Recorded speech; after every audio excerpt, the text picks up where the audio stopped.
Good evening, everybody. It is Wednesday, January 28th, 2026. The time is 6:30 p.m. I'd like to call this Town of Dover regular board meeting to order by asking everybody to please stand and pledge to the flag. I pledge allegiance to the flag of the United States of America and to the republic for which it stands, one nation, under God, indivisible, with liberty and justice for all.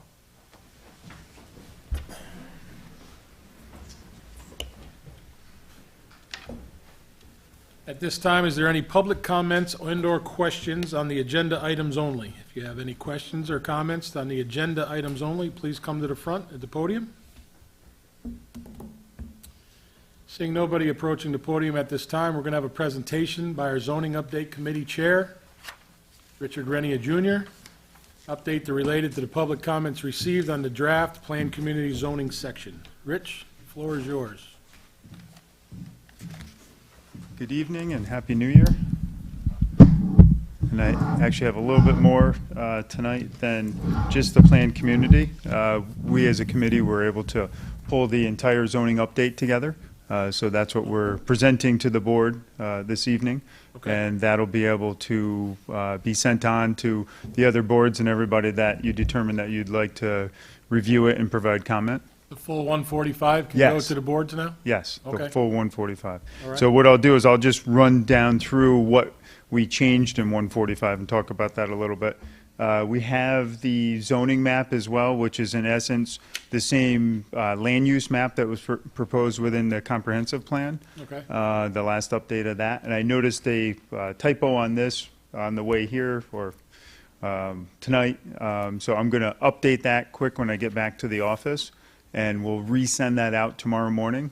So what I had emailed to the clerk's office earlier today, just hold on the map portion, and I'll send that tomorrow, and then it'll be the proper map. But what you sent today has the typo? Yes, it has Okay. the typo. All right. So as far as the entire 145 zoning code update goes, the committee looked at the entire zoning code, and the entire zoning code itself is a pretty good zoning code, so we didn't feel the need that we had to tear it apart and rewrite the whole thing. What we did was more or less strategically, surgically went through, read every line, and then fixed things that didn't make sense or fix things like, say, in the hamlet, and I'll get into that a little bit, but in the hamlet zones, we had identified in the comprehensive plan that the hamlet zones were the area where we wanted to see density increase. We wanted more housing. We wanted it to be more readily available in the hamlet zones. So when we looked at those densities, we increased the densities in the hamlet zones. So that's one example of what we did. But we didn't rewrite the hamlet zone. We just went in and proposed new higher densities. Okay. And then also then within the uses, there was a lot of outdated or lacking of terminology in 145. So we went through and tried to make things in a little bit more of a modern way or add things that are happening today that were maybe not happening 25 or 30 years ago, back in the 90s. So just kind of starting from the top, the establishment of the districts. We added the Gateway Commercial District, which was recommended in the comprehensive plan. The allowable use table, the whole table was updated, and we added things, specific definitions, so it was very clear. The planning board's always had to struggle with unclear definitions or, well, what is this? Is this a service business? Does this fit here? Does this not fit here? And then that would bring in the code enforcement to have to come in and try to make interpretations. So we tried to make many definitions in there. So some examples are adding art gallery, convenience store. Back in the 90s, a convenience store now is really a gas station, but back in the 90s you had a gas station and then there were separate convenience stores, but now that terminology has changed around, so we've added things like that. Outdoor tourism, fitness center, self-storage center. Self-storage was something that probably 25, 30 years ago you didn't see many of the self-storage centers, but now they're all over the place. So we as a town need to define that and say where we want uses like that, because if we don't, they could go anywhere. Then moving on to the density and dimensional regulations. The dimensional table was updated for things like adding the Gateway Commercial section, and then also in the hamlet areas, making it a little bit easier to add that extra density, because that's where we have the dimensions, that's where it gives you your lot widths or your frontages, and if the frontages were too wide, say, you wouldn't be able to get the higher density of the lots in the hamlet areas. So we reviewed that and updated that, but like I said, mainly that was in the HM and HR districts. The traditional, we had, the code had kind of talked about, and it was recommended traditional neighborhood design. So we've added a section, but it never really described what that was. So we added a small section describing what that was. And then once again, in the hamlet areas, we're recommending or pushing for traditional neighborhood design, which is making a walkable community, trying to hide parking areas in the rears of lots, keeping buildings out to the front of the street so that people would like to walk and use their sidewalks and make the hamlet what it should be. Then there was a section in the current code, the mixed-use institutional conversion overlay district. We've completely removed that because we don't see a use in that. That was strictly at the time written to try to do something with the psychiatric center. Since it's been so many years and those developments never occurred and we know it's under different ownership, there's no need to have that code anymore. That's the one that they instituted for Dover Knolls. Yes, yes, that was the one which also seemed to cause a lot of confusion and problems. And when you read through it, it gives more of the planning power to the town board rather than giving it to the planning board as well too. So as a committee, that was something else that we didn't like. And I think we were all around for those times, and it did create a lot of confusion. So we see that as something that's changed. That's a whole completely changed condition now. So rather than having that, in the land use map, there's much more hamlet mixed zone applied to that area, which will allow something to happen there, but in a standard planning fashion where somebody can design something that's a traditional neighborhood. They can have businesses, they can have units where you live above the businesses and create that into a nice downtown type area, or create that into a transit-oriented area. The old-fashioned lawyer is downstairs, he also lives upstairs. Yeah, could be. Okay. Exactly. That's kind of our view of how to handle that, and we think that would probably be a smoother way of doing that. That was the other thing in the comprehensive plan, that we were looking for ways for things, certain key development, good development to happen in a more smooth way, rather than creating a bunch of rules and laws that confuse everybody and then you can't get through them. Because there's always a lot of steps, but if everybody's confused, probably might not get anybody even interested in doing projects. So then the standards for flexible subdivisions, we did a little bit of an update to that, where we added density bonuses. So one of the other things in the comprehensive plan was to add incentives of somebody who wants to create good housing. So we've added a list of density bonuses in that section. Then we added another section in the open space area that is the conservation analysis. So now we're requiring a conservation analysis when somebody does a flexible subdivision or when they're doing something that's clustered. So the idea being that when somebody first looks at the land, instead of starting to carve it up and say, I want to put houses here and this and lay it out, first of all, take a look at it, identify all the sensitive lands, and let's pull those off the table. Let's protect those. And then you have the lands that are best suited to development identified, and have people do that at the beginning of the process rather than having to go back and alter plans or make things fit because, say, the public came out afterwards and said, you know, there's a wetland here, or there's steep slopes here, or there might be habitat here. So what we're saying in the code now is do that first. So And you're beating it to the punch by saying a lot of that stuff's going to be asked in the process anyway, yes, down the road. Now you're doing it before Right. you head down the road? right. Because that's another thing Yes? yes, we're asking for it to be done in the beginning. All right. Trying to get it out on the table right in the beginning and not waste anybody's time once again too. And then I was gonna say, it'll the save planning time. board can be part of that process. So that's included. And then we've included some other detailed section areas that were just never addressed in the code. So for instance, daycare, nursery school facilities. It's never talked about, never addressed. Commercial wood processing. It was always allowed in the town, clearly allowed for commercial logging. We've always had sawmills and we've always had that type of industry, but never discussed, never talked about in the code at all. So we've added a section on that. Something newer that's occurred over the last 30 years as well too, short-term rentals. That's a new condition of something that towns and zoning has to deal with. So we've added a section on short-term rentals. We've also added a section on food trucks. Food truck popularity is kind of over the top these days, so we've added a section on that as well too. We also took a look at when building permits are required. A lot of the other towns around in Dutchess County had a very good list of which small repairs you can do to your house, say, that do not require a permit. Town of Dover did not have that, so it always made it a little harder on the building department. So with the recommendations from the building inspector, we've added that list of exemptions.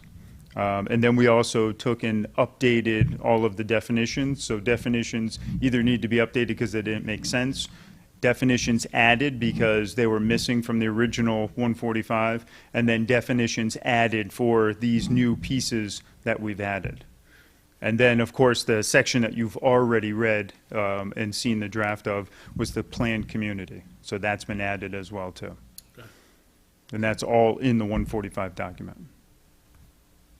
And the planned community is the one I took off the table when we looked at, right? Yes, yes. We had circulated that for comment. We received comments, and then the committee worked on those comments and addressed. So things in that code that were addressed, let's say it mentioned, to try to dig down and clarify, it mentioned an amphitheater, or amphitheaters were allowed. Well, we had a very good comment from a neighbor saying, well, how many amphitheaters? We wouldn't want to see multiple amphitheaters. So we took that as a very good comment to say, oh, we have to dig down and clarify that. No, you get one if you're doing a project like that. And then we also tightened up, and we're a little stronger in the planned community to say that whatever happens, that we want that buffer all the way around, because there was different comments that were received on that, but we wanted to be very strict on the fact of a full buffer, no build zone all the way around a community like that, except for where you might enter in and off of a state or county road for that. And then we also limited, there were some waivers that were given to the planning board where we pulled those back and tightened them up. So say for the height waiver, instead of it being an unlimited, it's a maximum of 10 feet.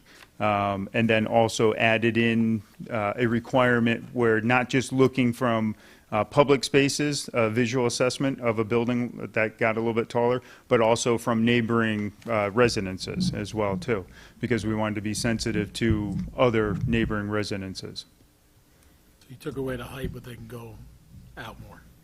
Yeah, well, that if they do go up, they have to come into their project more. So we added a further setback, but we've also added in the requirement that they have to not only do a visual assessment from, say, a public road or, say, from a public vantage point, they have to identify where the adjacent residents' homes are and look at where those exact homes are and do a visual assessment as if you were at that person's home. Okay. Now, do you want that reviewed along with the rest of 145, or do you want to keep it separate because now it's in it, you said, right? It's all in one document, so I think it makes So the sense to... changes have been made and they're in the document Yes, now? Okay. yes. So whoever's reviewing that section, it would be great to have everybody review the entire code and get the full comments. All right. Because that was always the goal. It was never not to be a standalone section. As you can see by the list that I sent you, it falls into and it needs to work back and forth with everything else in 145. Well, it was always going to be added into Yes. 145, Yes. but it was something that we added. Exactly. That's why it was separate in the beginning. Exactly. Kind of like how, whenever it was, I think it was maybe 10, 12 years ago when they added in the country inn standard. I think that was pulled together. It was circulated as itself, and then it was inserted into 145. The short term, that's the B and B. Yes. things Yes. like that, right? Yes, and we took a little kind of a take on that as defining the owner-occupied versus unowner-occupied, because we feel that there's a difference if somebody, say, has a cottage on their property that they're renting out, but they actually are around to make sure everything's going okay, as opposed to somebody who just bought a property and they're kind of the absentee owner, that we changed different requirements based on that, and then anytime that there's more than one on a piece of property, we're asking to require a planning board site plan, so that there's even more looked at, and things can be looked at as far as what the neighbors might see, where parking might happen, where they're going to keep the trash bins, stuff like that. Okay.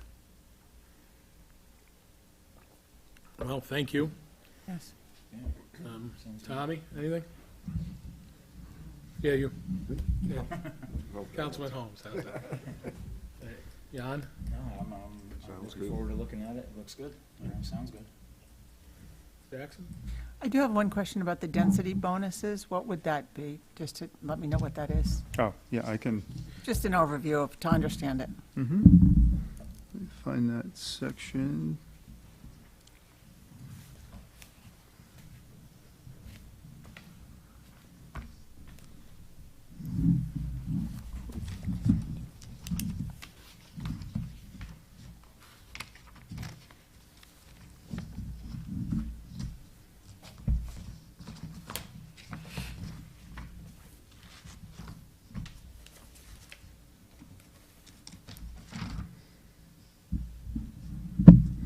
Okay, so in the document that you'll receive in the PDF, it's on page 25 of 120, and it's listed as density bonuses. It's under 145-19, standards for flexible subdivisions, and that standards for flexible subdivisions was already there, and we added in this section. So the density bonuses are as follows. There's 3 of them. If the applicant allows public access to the protected open space on the property and the planning board finds that such public access provides a significant recreational benefit to the town, such as a trail connector or access to an important natural area, a maximum of 25% increase you can receive. The second one is if the applicant preserves at least 60% of the parcel as working farmland, including the creation and preservation of new working farmland, a maximum of 25%. So that goes to the comprehensive plan where we want to incentivize and protect farmland and give people more options on, hey, save your farm, we want to see it working, but we also understand the need that to save those large tracts of property, you have to be able to make some sort of return on that property. So then the third one is if the applicant preserves as permanent open space more than the required amount of land, a maximum density bonus of 10% per additional 5% of the parcel preserved as open space. So there's minimums in the code if you're doing a project. So what we're saying is the planning board's going to require you to hit that minimum. But if you start doing more, if you come up with a creative project that does more, then you could get a higher density bonus for Does more that. you mean by benefiting the town? Yes. Yeah, which the whole goal of the comprehensive plan is to allow for development, but to preserve the open space. Great. Thank you for explaining that. Deputy? Comment and a quick question. I'll go with the comment. Short-term rentals. What is a short-term rental today? And Today, it's if somebody's renting for less than 30 days. That's the basic definition. 30 days. Yes. And that matches up with the building code where things change on the use. Basically, if somebody's staying in someplace for 30 days or less, they're typically considered transient. And then if it's more than 30 days, then you're not transient anymore. So that's where we followed that to be on the 30-day. Okay. But that's going to cover basically all of the Airbnbs and that sort of thing. Okay. And then just overall, I mean, you guys have done a great job. I mean, Absolutely. put a lot of time and effort into it, so thank you. So, So we are okay to share this Yes, with our planning board chair and zoning chair yes, and their members. yes. And I think I'm we're, also going to share it with the consultants, yes, or both, our legal, as well as this, as well as this town board. And that is it for now. yeah, and what I was going to say, I know at some point we'll want to share it with Dutchess County Planning, so I was planning on reaching out to them and explaining to them that we're at this point now and, you know, we're in the, because they're usually very good about helping us with the process as well. Okay. Are we okay to put it on our website? Yes, as soon as I send you the revised map. so So then then we- everybody's looking So at then we the, will be sharing it with the public as well, but. yes, and 100%. Receiving, okay. Wanted to be sure. And I think it might be good now if you want to talk about some sort of a time frame if we're going to put it out, for the board to think about how long do you want it out for the public, when you think you might want to ultimately have a public hearing on it. I know that's months down the road, but that's things that you could be thinking about. You don't have to decide tonight. Well, when are you gonna reach out to the county?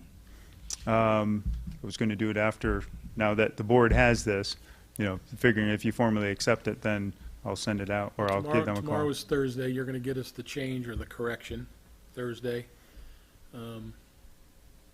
Can we get it out Monday? Everybody? The town has to officially submit it, so we have to adopt a resolution for a GML. Premature to do a formal, Yeah. I think Rich is talking about an informal Oh, okay. review by the county. The town will have to send a 280A referral to the planning, to the county planning for their comment, which will start a clock for comment for 60 days for the county. But typically, that's not done formally until all the boards have an opportunity to review, see Yep. comment. There may very well be changes based on there. if So I the read- county's going to want, I know they're very user-friendly in Dutchess, so I don't have any problem with what Rich is saying about showing Dutchess County the plan as it stands now, but the formal referral under 280A of the town law would have to be done after we have what we deem as pretty much a final. So I could, Version. I could probably say we can review for the month of February and read the formal resolution at the 25th meeting? That would be a month and a week. I think what Tom was saying is, let's set a time frame for the informal comments to come in. Correct, for the So town that can be comments to come from in, the other consultants' boards and the comments. public. Then our committee can meet, go through the comments. And then send it. Right, and Correct. then let's, we send it on, okay. I'm sure there's going to be comments, and I'm sure we'll make some adjustments. Yes, it'll probably be March. So March. Yeah. We'll accept comments through mid-March? I think you probably want to accept comments, Through the end to- of yeah, February. through, no more than the end of February. February. So then we can, We only have one meeting for the planning board and the ZBA in February, February. so they wouldn't be able to get comments back to you until March. The March 2nd and 9th. So what do you recommend, Madam Secretary? I don't, if I send it, if the board gets it this week, we have a meeting on Monday. It's gonna take them 2 or 3 weeks to read through that. Okay. So That's the we would- February meeting, so you need to have at least the March meeting. Yeah. On March 15th. So we'll set comments through March 15th, that sounds good. Yeah, if that gives it, public and board, the boards enough time, and then, yeah, that should give the public enough time as well, too. okay? And then we'll just emphasize, these are the informal comments, Mhm. because then it'll go to the county, and then ultimately, there is a formal public hearing. Yep, Correct. yes, that'd be correct. Just in case you're explaining that to anybody, because Yeah, as sometimes Rich people don't. stated, then if we have comments back by March 15th and the town board may be in position then at its March meeting at the end of the month To to set a do a date. formal referral to the county and set a date for the public hearing. For the April So- meeting. Correct. Need a motion for this? No? Okay, so we will share it no later than Monday. And we will accept our boards, town, planning, and zoning, as well as public comment, once it's posted to our website and they can review, until March 15th. Yes, sounds like a plan. And then that'll give you all a couple weeks to review the comments ourselves to review the comments, and then we'll discuss it at March's meeting. And what I'll work with Marilyn to, we'll get a printed copy set up out in the hall with the map, so that anybody can come in and they can look at it too, if they want to look at a paper version of it. Yep. Well, so they can come here and look at it and Yes. take it. Yeah, in case somebody, not Hard everybody's copy. computer savvy, but a hard copy is nice for people. Everybody good with that? Yes, absolutely, thank you. Council? Thank you. We good? Sounds good. Katie? Very good. Okay. So that's what we'll do. All right, sounds good. Thank you. Good. I want you to thank the committee members for me, and I'll try to stop into that meeting next week, Okay. as well as our consultants that we used and paid for. Yes. Oh, and that's the other This thing, it is important to note that this final version from the committee has been also sent out for a review and comment To the guy from we the. used? Yeah, from Barton and LaJudas, from those planners who are reviewing, who has been our professional assistants. Yeah, that was all paid for through a grant.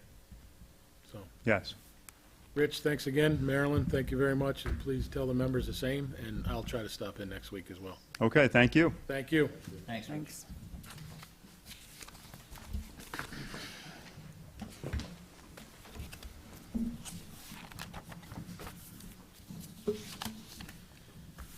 Okay.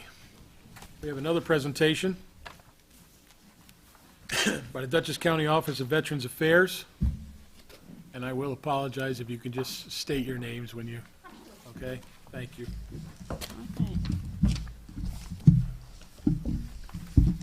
All right, good evening. I'm Beth Ann Canero. I am a retired Marine of 21 years. Thank you for your service. Oh, it was my pleasure. I currently support veterans, families, and their caregivers, working with Adam Roach, the director at the Office of Veterans Affairs for Dutchess County. I'm here with my son Jerome, too. He's a military brat, meaning that he's traveled across this whole country numerous times on many different permanent contact station moves and is part of the Marine Corps. So he was anxious to see what Mom does now for a living outside the Marine Corps. But yes, I am the Veterans Service Officer and a Veterans Outreach Coordinator, and I have been traveling around all of Dutchess County since September, giving presentations to town boards like yourself and village boards, just explaining our new outreach efforts for the Office of Veterans Affairs of Dutchess County. Additionally, I want to thank Katie for helping me set this up tonight, as well as for letting me use this hall so that I can meet with a veteran spouse tonight, which was amazing for her because her veteran husband passed away January 6th, and she was not in the capacity to travel to Pleasant Valley. Hence why we're doing our outreach efforts, so that we can bring our services to the communities. Additionally, I was thrilled to meet Mr. Jan Councilman Maluda, who is the American Legion Post 1949 commander, so I'm hoping to work with him in the future to set up a date and time where we can use the American Legion or this town hall to have a mobile outreach effort. And you'll hear about those mobile outreach efforts more as I go through the brief. With that, let me begin my presentation. Dutchess County Office of Veterans Affairs' mission is to maximize what veterans have earned through service to their country. This simple but powerful statement sets the tone for all of our efforts in the office. It emphasizes that veterans, families, and their caregivers are not being granted favors, but are rightfully claiming benefits that are earned through their service. Our mission conveys accountability. The office positions itself as a partner and advocates helping veterans navigate the complex systems at federal, state, and county levels in order to obtain every available resource. If you would open up those blue folders, on the left side, you will see the presentation that I'm giving tonight, and open up to page 3. Additionally, Would you like the supervisor to put it up? Did we have it? It should be on your desktop.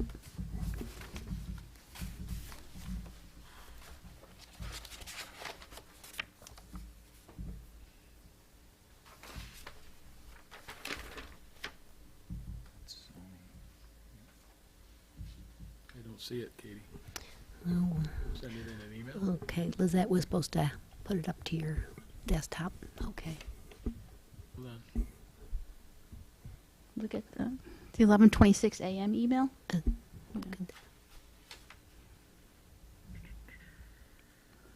There you go. That one right there? Nope, it's from Beth Ann, actually. There it is. 2 more down. 3 down.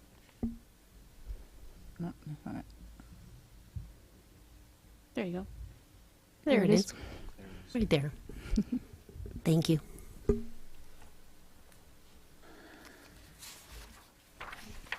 As he's getting the presentation ready, you'll also see that I provided a copy of the latest Northern Dutchess news. Additionally, too, is in the Southern Dutchess news about our Operation Mobile Outreach. I'll speak about that more in the presentation, but you'll see a picture of our staff right there in front of our Pleasant Valley office. So, all right, if you open it, there's our staff right there. That's page 3. So our team at the Veterans Affairs, I believe that providing faces and names allows you, the town board and the community members right here to see who we are. It's easier for veterans and their families and caregivers to walk in the office and know who they're going to meet. I want to underscore our office's dedication to personalized support. Veterans, families, and caregivers are encouraged to seek guidance with assurances that we're going to listen, answer questions, and work actively to address their concerns. We have a duty to assist and a duty to inform, which are responsibilities that we don't take lightly, and we emphasize dignity and respect, vital in fostering trust among veterans who may feel alienated by the bureaucracy of all these complex systems. Our office is more than just an administrative center. It's a community hub for care and connection, and you'll hear more about that later on in the brief, too. And we act as a local bridge to federal VA benefits, New York State benefits, and county benefits. So if you go to the next slide, please. There you see, this section summarizes the breadth of federal VA benefits. It simply lists everything that we provide services for in our office for the federal Veterans Affairs benefits, everything from health care, the PACT Act, disability compensation. We address wartime era periods because that has a lot to do with veterans pension and survivors pension. We help family and caregivers. Mainly our efforts are for the family members. If caregivers come in, we can help them as well. Burials and memorials, which is what I helped that veteran spouse with tonight. Education and training, careers, employment, housing assistance, and life insurance. Those are everything that we can provide support for in our office. By laying out these categories, we still want to reinforce our role as a guide through the complex system and the myriad of benefits. So with that, next slide, please. And if you have any questions, please let me know along the way. If not, I can entertain them at the end. Beyond the federal programs, Dutchess County Office of Veterans Affairs also assists with New York State benefits, as you see there, and county benefits. The New York State benefits we assist with are the property tax exemptions, the blind annuity program, supplemental burial allowances, the New York State DMV assistance, and the New York State Veterans Homes and reduced fee licenses. There with the blue are links to all those sites. You will see on that right side of the folder, it's called an over-out handout brief. I have that electronically, Katie. If and when you would like, I can send you a copy. And I have had other municipalities post that on their websites. So everything I'm telling them today at this town hall brief, they can find in a more comprehensive brief that you can see on the right side there, and click on those links and it brings them right to those benefits, which makes it a little bit easier to manage rather than looking through, the Google or the DuckDuckGo web internet. County-specific programs include Honor a Vet, the Favor Program, Go-Go Veterans Transportation, County Purchase Cemetery Plots. We work with 12 cemeteries to provide that service, and referrals to local housing and mental health programs, especially Mental Health America Veterans Programs, which is located right next door to us at the Veterans One Stop in Pleasant Valley. That's the community hub we're talking about. If veterans and or their families or caregivers come to us, we often walk them right over to MHA, and there the veterans and to some extent some of the family members can receive peer-to-peer support. They can go down in the basement and have some quiet time at a gym. The younger veterans like to game, so that's down there. We have medical supplies, a food pantry, and a clothing pantry over there. Recently, we've launched Operation Mobile Outreach. You'll see that in that newspaper article right there. It's an initiative to meet veterans in the community. It's just taken off in January, so with the bad weather and the cold, we've had a few veterans attend, which is better than zero.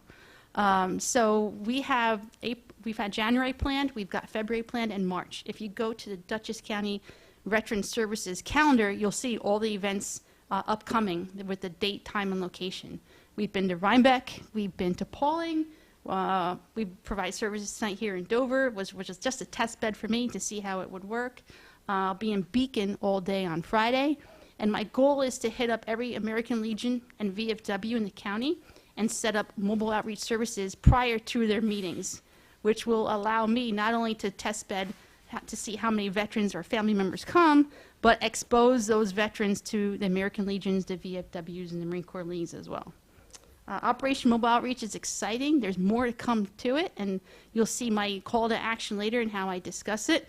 But I'm excited to actually use Dover because Dover is actually centrally located between Pine Plains, Amenia, and then Dover, Paulding, and then you got Stanford. And Pine Plains, Northeast already told me they could help me with transportation to get veterans down to Dover. So that's a huge plus. This is a great location here, the Town Hall or the the Dover Veterans Memorial Library, just down the street a little bit. Next slide, please. So this is our traction. What I mean by that is here's the services the office has provided since 2020 through 2025. Key metrics are showcased. It outlines the number of veterans and families we have served, new clients enrolled, and services delivered. It also highlights top services such as disability compensation, pensions, and less utilized one like the New York State Gold Star Annuity, blind annuity, and supplemental burial benefits. These statistics prove impact and growth, reinforcing the office's credibility that we're busy every single day helping veterans. For instance, by including wartime era breakdowns, the slide, though, also reveals trends. For instance, the prominence of Vietnam veterans compared to declining World War II and Korean War veterans can be seen here. You will note that for 2025, we served about 4,500 veterans, either through office walk-ins or phone contacts or meeting them out in the community, and about 2,200 family members, while providing services to 300 new veterans. Overall, this data illustrates both success and continuing challenges as we need to reach the veterans and family members of both the Persian Gulf and Afghanistan wartime eras more. Those are our least amount of veterans served. These veterans represent what we call the younger veterans. They are transitioning from the military service and desperately trying to find their niche in a civilian world. It's hard, frustrating, and demoralizing for some, and we recognize that the younger veterans feel as if they cannot wrap their heads around the fact that these benefits exist for them too. We need to reach them in your community. And we say this because we see these veterans out in the community, and they often say, oh, I'm not sick, I'm not ill, I'm not injured, another veteran deserves these benefits far more than I do, which is a myth. We want to dispel that myth, we want to break the stigma, and have them talk to us. We encourage veterans to use the VA because if they don't, then the VA won't receive the money that the VA needs to provide care to the veterans. So hence is why we've launched Operation Mobile Outreach. If you look at, we did a deep dive into municipality data, and we see that on average, approximately 80% of veterans do not have a service-connected compensation claim out there. That means only 20% do, on or about. I think there's a whole lot more out there who could probably get to our office or get to the VA to use those benefits. In Dover, we are accounting for about 341 veterans in your community. That's about 2.5% of the Dutchess County overall. Dutchess County has about 13,500 veterans, 11,000 of which are wartime era veterans. So we know the veterans are out there in the community. They're just hiding somewhere because they're not connected to us, and we're going to try to stop that. Next slide. So with that, we want to serve more veterans.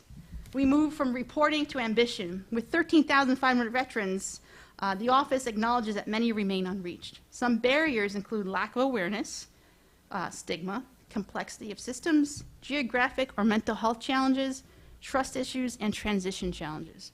The consequences of these gaps are poverty, homelessness, and isolation, which makes our case for mobile outreach even more urgent.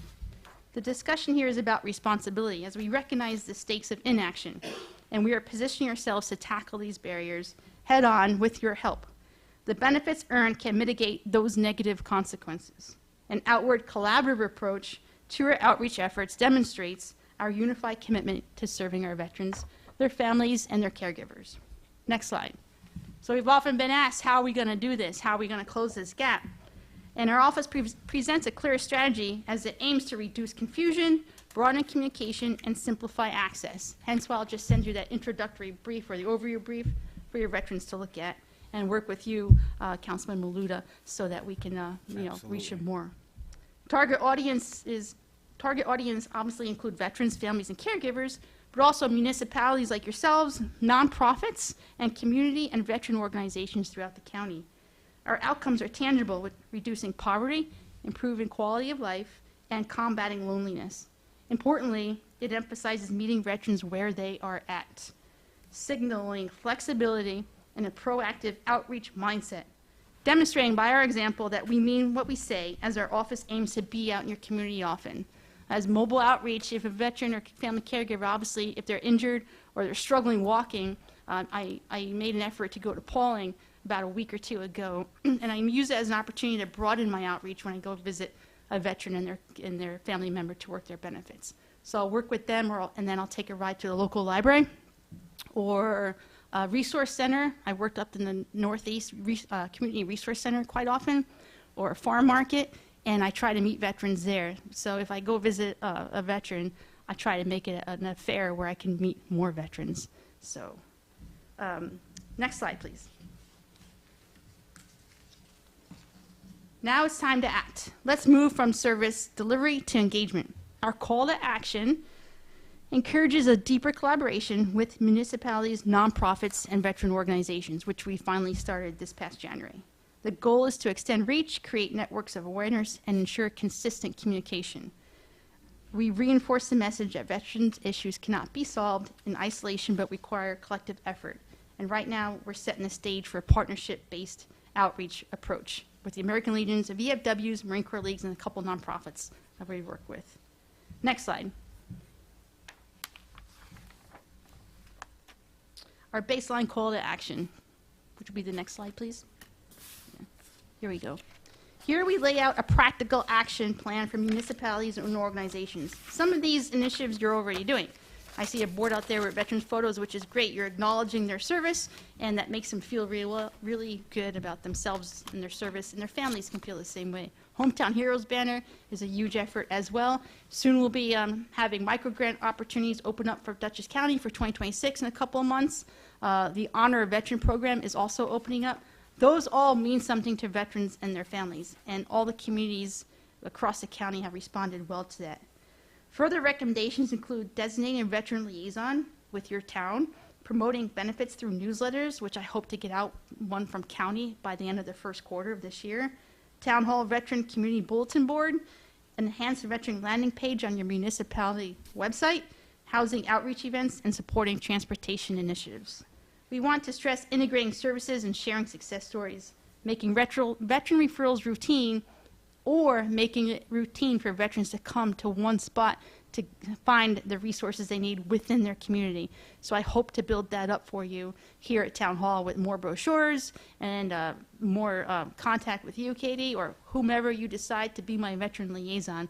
I have a group of veteran liaisons already created from other municipalities where I've been given Town Hall presentations. Next slide.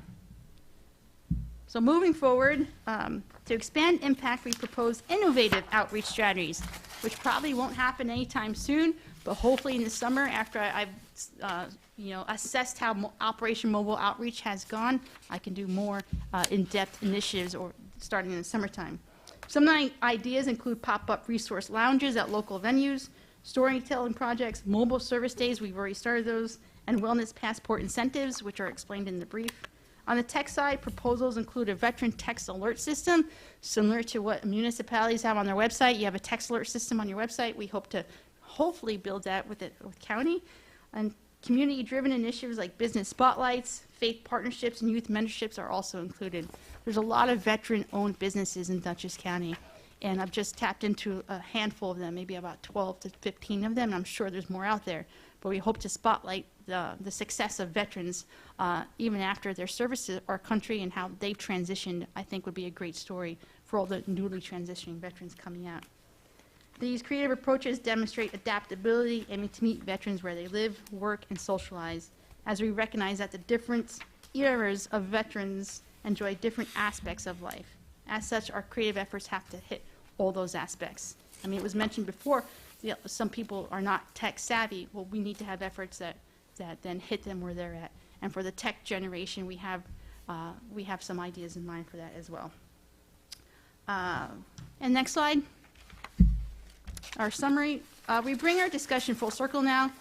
Our office's mission is to safeguard veterans' rights and ensure timely access to benefits that they have earned. We want to stress the urgency of filing claims quickly due to time limits on some of those benefits. Unfortunately, some veterans do come in and they want to use their education because they're finally able to use that benefit, but it's expired. There's some benefits to education out there that veterans don't realize, especially those who served prior to 2001. That Montgomery GI Bill expires 10 years post their discharge. A lot of veterans don't know about the post 9/11 GI Bill and the 15-year time limit on that benefit if they had been discharged prior to 2013. So we want these veterans to come in sooner rather than later, which we know for the newly transitioned veterans, it's hard for them to do that. So the first step is for them to make our call to our office. The veterans come to our office, they fill a data sheet, a disclosure form. We'll brief them on any benefits they might have questions about, and we'll just express that urgency, and we'll never turn veterans away, even if they walk in, unless we're super busy and we just don't have the time, but we always try to make the time to talk with them. So with that, please recognize that my position as the Dutchess County Office of Veterans Affairs Outreach Coordinator is to serve your community. And so now that I give them the brief, please call me if you want me to set something up in your town. If Councilman Maluta, you want me to come here and set up a day, I will. I already am working with the veteran liaison up in the Northeast sector. She's reached out to me, says, hey, I've got veterans saying they can't make the drive for the favor card. Can you come out and do something? I'm like, absolutely, because then I can talk about more benefits while I'm there. So I'll jump on an opportunity if you give it to me. All I need is a place for privacy and Wi-Fi connection is really the big thing. If you have any questions, I'll be more than happy to entertain them right now. Or Adam, if you have anything you want to add, please feel free to do so. That concludes my brief. Well, I want to first start by saying thank you, Yes. and thank you for your service once again. Sure. I do have one question, though, because I was just reached out recently by a disabled vet, and the state, I believe, passed a bill or whatever, giving them certain or particular tax exemptions. I didn't know nothing about this. He caught me totally off guard. So it's a bill right now, it's Senate Bill 1183. Do me a favor. Oh, sorry. That way, if anybody's viewing at home, they can hear you. Good evening, Adam Roach, Director for Dutchess County Office Veterans Affairs. The bill that you're talking about is the Senate Bill 1183, which is for, the way it states is 100% service-connected veterans are completely, don't have to pay for the property tax and school tax. So there's a lot going on with that bill because it looks great when it comes up. But there's a lot of ends and ors that are not in the right place. So I've been in personal contact with New York State Department of Veterans Affairs up in Albany with that. They are working with a couple of senators and assembly members on clarifying this bill because of what it states right now. It makes no sense whatsoever with it. So I've been on top of that, and once 100% confirmation comes out, I will let you all know about that. He literally said, I got to ask you a question. I said, well, go ahead, sir. And he says, why did you send me a tax bill? I'm a disabled veteran. They passed a law that I don't have to pay anymore. And I'm like, okay, well, you're the first one to tell me this. Yeah. I can't give you an answer. Yeah, Sorry to say that, but I couldn't. because that's when supervisor. That's the way it looks. Is they're posting it out there. It says 100% service connected, don't have to pay for property tax or school tax. When you really get into the nitty gritty, selling it. oh yeah, that's the thing. They're selling it that way, but that is not the case whatsoever. Okay, well then, okay. Yeah. So please, You find the answer, please send it to me. And again, just have them call our office too. We'd love to I will. explain the detail. I'll reach out to him. I Yes, mean, sir. and I've known him forever, but that was his question. How Yeah. come I have a bill No, we got from you and the school? we get the same thing. So, okay, perfect. Yes, sir. New York issue? That's New or York is it- State. It's a Yeah, state. it's New York State. It was going to be just an option for each municipality to, if they wanted to do it, but that's one of the amendments to it is it's going to be mandatory. Okay, thank you. Yeah. Thank you, and I look forward to seeing that information. And again, for our veterans, if it's doable, I will do it. Absolutely, I appreciate Well, I'll that. bring it forward, I should say. I appreciate that. All right. Tommy? Oh, thank you for your time. Yeah, Very absolutely. informative. So your liaison will be Councilman Maluda. All right, I'll make that official. Our county commander and local commander of our Legion, so Jan will be the guy to contact. And again, the residence hall is your hall. You need it. We will find a time, if and able. We will make it happen, if and able, okay? Thank you. And you give us enough notice, and we can always work some things out. You've got this house here, and I'm sure you can have the Legion. Yeah, the American Legion is located underneath the library. And I will make that access, you know, we're definitely, I'll email you and we'll set something up, absolutely. And then also with the county as well. So you'll be hearing from me. Thank you. Councilwoman Jackson? Thank you for your service. Jerome, thank you for your sacrifices. And thanks for all you're doing, because it's really great that you're coming, because we know that there is travel issues for a lot of our people that need to have outreach like this. Is fantastic. Thank you. Madam Clerk, anything? Great, thank you very much. Deputy? Well, thank you for your service. Thank everybody for doing what they're doing. Great to have a resource out there for them. They definitely need it. My only concern, and it's for me, because I have past family, it's the older generation, that it's not tech savvy. So for you to touch on that little point, that they don't have a phone, that's going to be important for them. So the older generation is the greatest generation. There you go. Yeah. And Councilman, that's the thing. There's so much out there that they have no clue that they're eligible for, and especially for the spouses. Just recently, we had a veteran spouse come into our office called DIC, Dependent Indemnity Compensation, and we were able to work with her. It took a process, but we were able to get her $116,000 tax-free retro pay back for the services of her husband, who passed away because of Agent Orange exposure while he served in Vietnam. So, you know, there's so much out there that they have no clue, and that's the one we're just trying to get the word out to as many people, honestly, as we can. So I encourage you, if you know a veteran, if you know anybody that served or spouses of vets, have them call our number, the 845-486-2060, because it really does take a community here to get this out. So I appreciate it. We actually have that number on our board at the American Legion. So Memorize it. thank you. Thank you very much again. Thank you. All right, safe home. Yeah, thank you.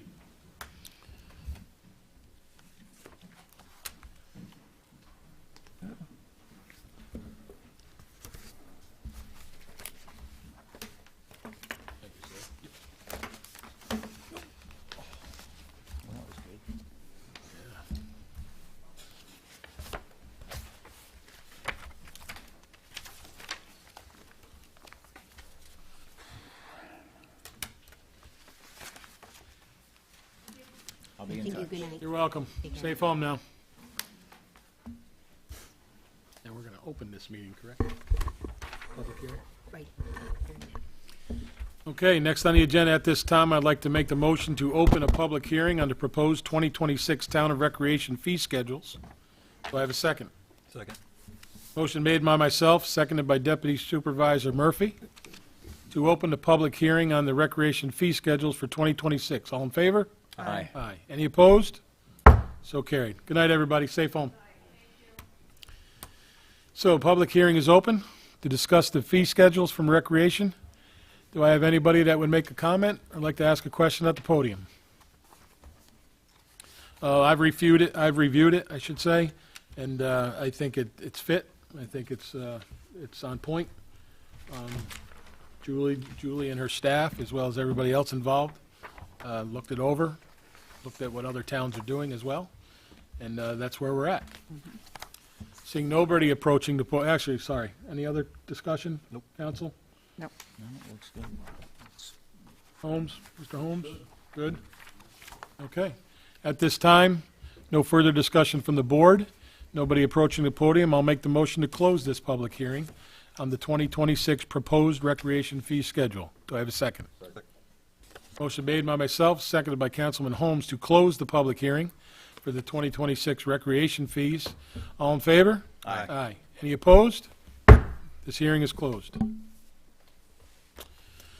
Reports to the Recreation Director and Highway Superintendent and Building Department. I'm going to start it with the building because I got it in front of me.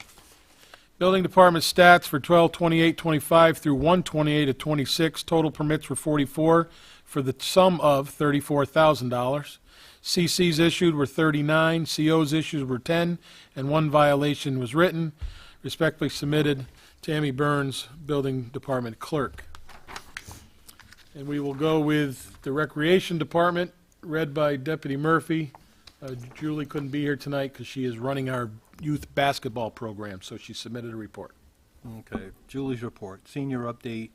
Senior program will be meeting tomorrow at the JHK Park Community Room from 9 a.m. to 3 p.m. instead of the American Legion Hall. Held the first basketball games of the season this past week for kindergarten through 12th grade, and it was a great start. I would like to thank our coaches, referees, parents, players for making an opening week such a success. Next basketball game are scheduled for Saturday, February 7th, which will also be Picture Day. We are also thrilled to have our recreational cheerleaders at the games cheering on our players and adding for the extra excitement. Cheerleaders will be attending their first demonstration at cheerleading competition this weekend at Dover High School. They have been working incredibly hard each week and are preparing to begin competing later this year, and we are so proud of them. My staff and I have already been busy planning our programs for the balance of the year. Mark your calendars for the following. The Easter egg hunt will be held on March 28th at Boyce Park at 1 p.m. Kite Day at Boyce Park, Saturday, April 11th. Dover Cleanup Day, Saturday, April 25th. Let me know if this day works for everybody. I'm assuming that's for us. Yep.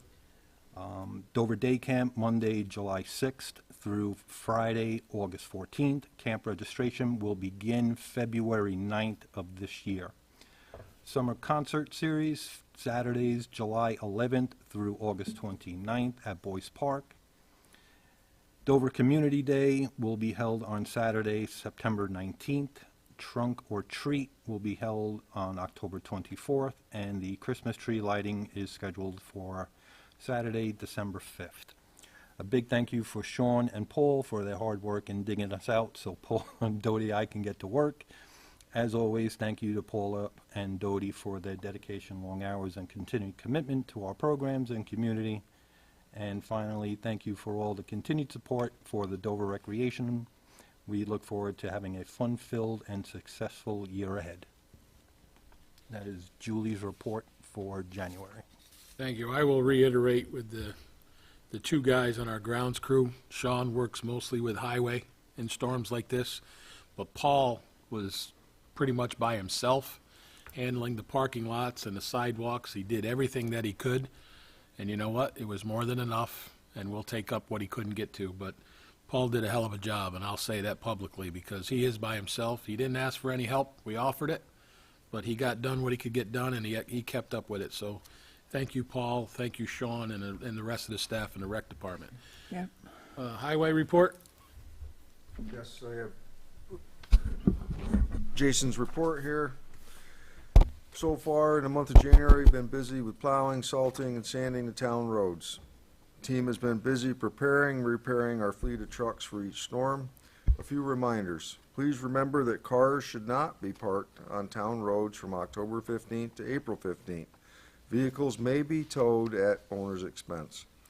Please do not leave garbage cans on town roads where they can be damaged by snowplow trucks, and we will not be responsible for any damages. The town is not responsible for the snow at the end of your driveways or the snow around your mailboxes. It is your responsibility for clearing your own driveway and your own mailboxes of the snow. Page 2. It is against the law to plow or snow blow the snow onto town roads, county roads, or state roads. If you use a snow plowing service, you are responsible to ensure that they don't plow or snow blow the snow onto roads as well. Putting the snow onto the roads creates hazardous conditions for everyone. If an accident occurs because of this, you, the homeowner, property owner, are liable. The town is not responsible for repairing or replacing mailboxes damaged by the impact of snow when plowing or damaged by any snow removal process. I would like to thank my whole team for all their hard work. Jason Satori, Town of Dover Highway Superintendent. Thank you, Tommy. Council, board members' reports. Councilman Holmes. Yes, met with Jason pretty much all month, on and off, with storms, impending storms, during the storms and after the storms. Few breakdowns. Things went well this last storm. They only had one breakdown, which was great, and guys put in a lot of hours. And if you see these guys, tell them thank you. I don't think they hear it enough. They did a great job. Thank you, Jason. Councilman Maluta. Well, as you heard from the presentation we had tonight, there's going to be a lot going on with the American Legion and Veterans Affairs this year, with especially with our 250th year anniversary, and so I'm looking forward to that. Also, I'd like to thank everybody. I really appreciate everybody that I was able to help out during this last snowstorm. You all know who you are. Yeah, it was my pleasure. So again, thank you. Councilwoman Jackson. Thank you, Jan. Yes, thanks. The Dover School District has completed another stage of their capital project, reopening their middle school dining hall and the STEAM rooms, which is science, technology, engineering, arts, and mathematics. We are looking forward to the high school dining hall reopening, which will be coming soon. The Dover Plains Library says if you're having cabin fever, there's a lot of activities going on. Give them a call. They have evening and daytime help, and also tech help for anybody who needs help with computers and phones. Thank you. Deputy Supervisor Murphy. So Julie laid out pretty much the entire year what we got going on at the Recreation Department. You know, it's a full schedule, and everything in between that is added. So there's tons and tons of recreational programs. Great job, Julie and her team. Fantastic. Small report from the planning board. It was a small meeting this year, this month for planning. The next meeting is scheduled for Monday, February 2nd. Again, agendas, meeting minutes will be posted. You want to be involved. I say it almost every meeting. You want to be involved. Take a look, attend, join the comments. All right? That's Yep. my report. Thank you, Jay. So most of my report will be based on the storm. But I do have one thing. I attended, for the first time in a long time, actually, I attended the New York State Association of Towns event in Albany 2 weeks ago. It's mostly designed for newly elected officials, so I attended it as well as Councilman Maluta 6 years ago. But we had some stuff come down from Albany stating that they're looking at changing some procurement policy, some budgetary policies. So I felt, you know what, it's always good to learn some new stuff, go up and get updated, and I'm glad I did. I talked to a bunch of state officials up there and other electeds throughout the state, and you get a good idea of what other towns do, and especially the larger towns, you know. But then you can bring it back home and bring it back to your size, you know. But I'm glad I went up, so I spent 3 days in Albany a couple weeks ago and came home into the storm before this one, so that was pretty good. But the snow event and the aftermath. I knocked the rust off my video updates because we felt it was needed. We knew this one was going to be the big one. Well, hopefully the only one of the year, but you never know. But when I give my updates, I don't just give the weather report because I know everybody's got the Weather Channel for you critics out there. But what I did give you is I gave you every bit of county information and cancellations and reschedules, town information, local issues, buildings that we may have to use, and whatever else you needed. It's DMV information, okay? So I don't do it just to, you know, to show who I am or announce who I am. I do it for you, the people. So for everybody out there that thanks me for it, you're very, very welcome. For the few of you that don't care, don't watch it. So please remember that we always push snow to the right side. The driveway comment earlier, the mailbox comment earlier, we do our best to avoid any damage. It isn't always us hitting it, okay? Please remember that. And for those of you who call me and say, you filled my driveway up again, well, again, we have to clean the roads off as well, and our equipment pushes everything to the right. Okay? So maybe you want to try to time it. If you're able to time it, time your final cleanup after our final cleanup, after the storm. All right? Keep that in mind. I will say that it is illegal in New York State, which Tommy stressed, to blow or plow snow into any road. That's county, state, or town roads. It is a law in New York State. You will be liable if something happens. The county was kept up to date by all. It was mandated that we kept the county up to date with the situations throughout our town, through either email or phone calls. The EOC was open. I have a little closer connection there because I work for the county. So I was able to talk to the commissioner himself as well as the executive. And then we ended the storm with a conference call sometime Monday, to get the status and any needs that our towns needed. There were a few towns that did have to go ahead and declare a state of emergency. We chose not to. We piggybacked it with the county if we needed to. And I have to say that Jason and his guys did a hell of a job, and we didn't need to declare one. Okay? They've been out moving snow around with the loader and getting rid of some snow due to the possibility of another storm this weekend, which it looks like it may be in our favor, but I won't count the chickens before they hatch. So they're doing what they can. They were able to get to the sidewalks, which is another hot topic. Sidewalks are the residents' responsibility in front of their house or properties. 121-7 of the local law states you're responsible. So when we get out there and we take care of it for you, it's because the time, the personnel, and the equipment allows us to. We're helping you. That's our job, and we will do it when we can.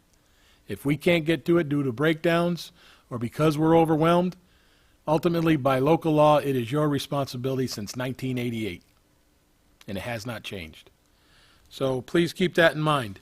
They got to the sidewalks the last couple of days, and I believe they're going to finish up tomorrow. So again, we will continue to give you every bit of information we can. I've got to thank the J.H. Ketchum Hose Company. They housed the ambulance service in Station 2 in Wingdale throughout the storm, because we all know they're stationed in Dover, but it's an outside storage. We were able to put them in the firehouse so they could stay out. They didn't get snowbound, I should say. And I believe Jason had to assist on two or three emergency calls, 2 of them being ambulance, or 3 of them being ambulance. So we helped them out as well when we could. Our guys went ahead of them to make sure they can get into the road and into the entrance of the driveway, all right, to help that resident out. All right, that's all I have. Any questions? No? Council, anything? Okay. Again, thank you, everybody that worked this weekend.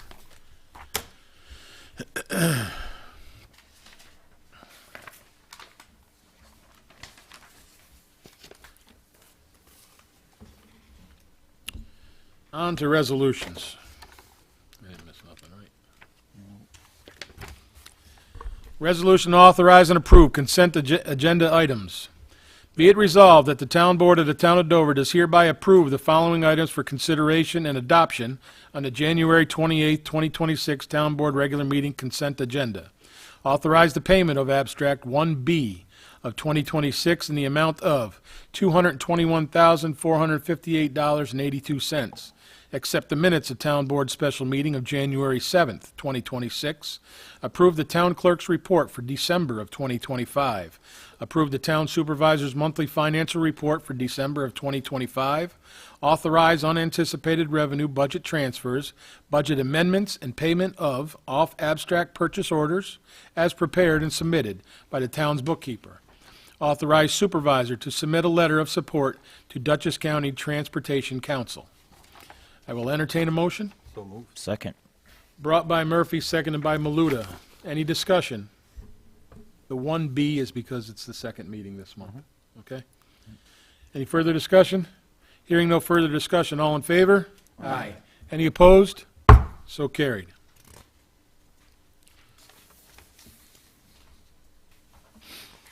Resolution authorizing the supervisor to execute Civic Plus website migration and upgrade. Be it resolved, the Town Board of the Town of Dover does hereby authorize the Town Supervisor to execute the Civic Plus website migration and upgrade agreement, and be it further resolved that a copy of the fully executed agreement with Civic Plus shall be kept on file in the office of the Town Clerk. I'll entertain a motion. So moved. Second. Brought by Maluta, seconded by Jackson. Discussion. Madam Clerk, you got anything to say on this? This is just a required upgrade by the Civic Plus folks who host our website. So we haven't had it updated in like 5 or 6 years. So they're moving it to a more efficient platform. And we have a committee that's actually following it. So Thank you. Anybody else? Hearing no further discussion, all in favor? Aye. Aye. Any opposed? So carried.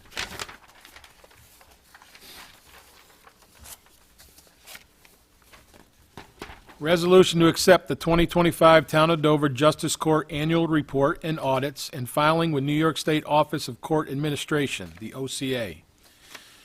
Whereas the Town of Dover Justice Court has submitted its 2025 annual report to the Town Board, and whereas the Town Board of the Town of Dover has reviewed the 2025 Town of Dover Justice Court annual reports from Honorable R. Ren Abrams Sr. and Honorable R. Ren Abrams Jr.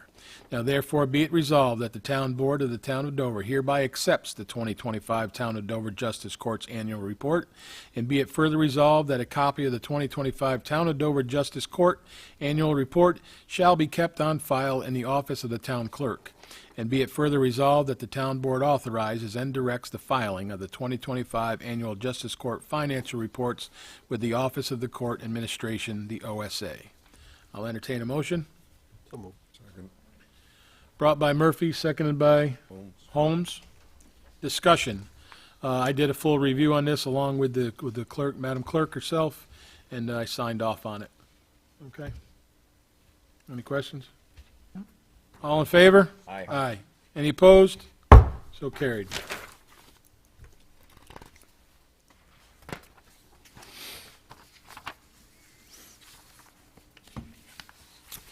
Resolution to adopt Town of Dover draft cybersecurity breach notification policy and procedure. Whereas pursuant to New York State General Business Law 899-AA and the Stop Hacks and Improve Electronic Data Security SHIELD Act, municipalities are directed to develop a policy, and if necessary, to implement a procedure to report cybersecurity breach incidents to the New York Attorney General's Data Breach Reporting Portal and to promptly notify affected individuals and state agencies. Be it resolved, the Town Board of the Town of Dover does hereby adopt the draft Town of Dover Cybersecurity Breach Notification Policy and procedure circulated to the Town Board for review. And be it further resolved that a copy of the fully executed policy shall be kept in the file in the office of the Town Clerk. I'll accept the motion. So moved. Second. Brought by Murphy, seconded by Maluta. Discussion. Madam Clerk? This is the one you worked on, correct? right, just so that we have a policy in hand in case we do have a data breach. Any questions? Any further discussion? Hearing no further discussion, all in favor? Aye. Any opposed? So carried. At this time, I need to recuse, correct, counsel? Yes. Recuse or abstain? Recuse? Okay, at this time, I'm going to recuse from this resolution based on the fact that I am a member of the J.H. Ketchum Hose Company and I will benefit from this program. So at this time, I'm going to ask Councilwoman Jackson to read it. Resolution authorizing the 2025 Town of Dover Volunteer Firefighters Length of Service Award Program, LOSAP. Whereas the Town of Dover adopted a Length of Service Awards Program, LOSAP, for the members of the J.H. Ketchum Hose Company, which provides fire and emergency services to the Town of Dover.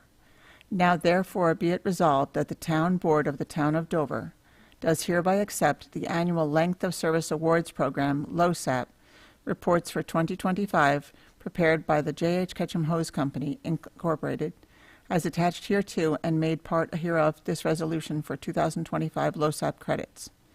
The question of the adoption of the foregoing resolution will put to a vote.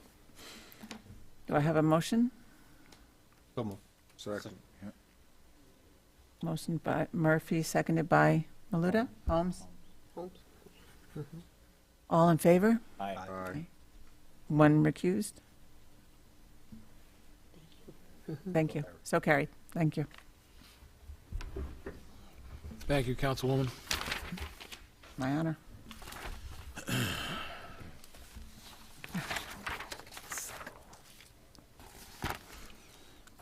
Resolution adopting the 2026 Town of Dover Town and Recreational Fee Schedule. Whereas Chapter 73 of the Town Code in the Town of Dover allows the Town Board of the Town of Dover to adopt fees after a public hearing. And whereas on January 28, 2026, a public hearing was held to seek public input for proposed town fees for 2026 in the Town of Dover. Now therefore be it resolved, the Town Board of the Town of Dover does hereby adopt the 2026 Town of Dover Town Fee Schedule as attached hereto and made a part hereof. And be it further resolved that a copy of the 2026 Town Fee Schedule shall be kept on file in the office of the Town Clerk. I'll entertain a motion. So moved. Second. Brought by Murphy, seconded by Holmes and Maluda. Any discussion? As stated in the public hearing, this was reviewed. I feel it's more than fair. Anybody else? All good. Okay. Any further discussion? Hearing no further discussion. All in favor? Aye. Aye. Any opposed? So carried.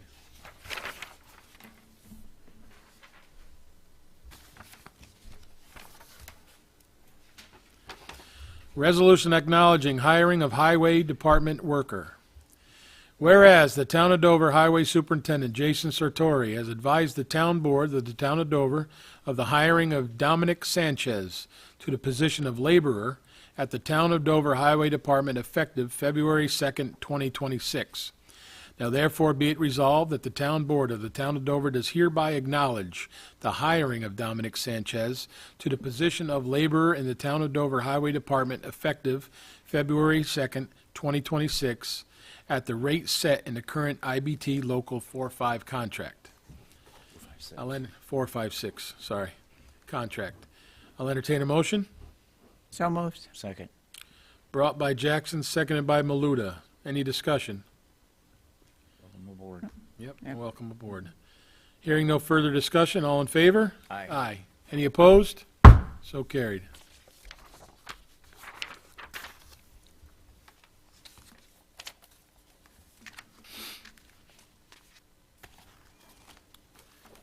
So at this time, further in the agenda, are there any public comments? Anybody has a comment, please approach the podium. Seeing nobody approaching the podium, upcoming meetings, I believe, February 25th, Wednesday night. I encourage everybody to either attend or watch that meeting. That is a special night for a lot of us. I know for one particular, she's looking forward to it, but there will be some special things read that night, as well as some recognition. So I encourage everybody to watch or attend on February 25th, the regular board meeting. With that, I'll make a motion to go into an executive session to discuss litigation. Do I have a second? Second. Motion made by myself, seconded by Councilman Holmes, to go into an executive session to discuss litigation. We will not be returning to the dais. All in favor? Aye. Any opposed? So carried. Good night. Be well. Stay safe, everybody, and stay warm. Thank you.